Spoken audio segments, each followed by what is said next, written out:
বন্ধুরা, আজকে খুব গরম পড়েছে। দেখো আমার মুখের অবস্থা।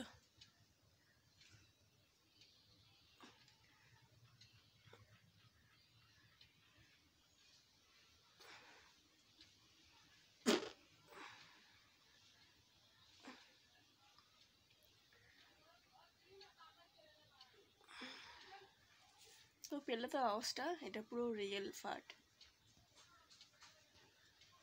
তো কেউ কমেন্ট করে বলো না যে এটা ডুপ্লিকেট, ফেক, রিয়েল বানাও। তো এর থেকে রিয়েল কিছু হয় না।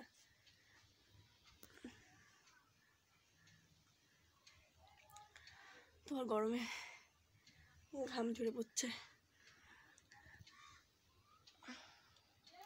আমি এখন কাজ করছি যে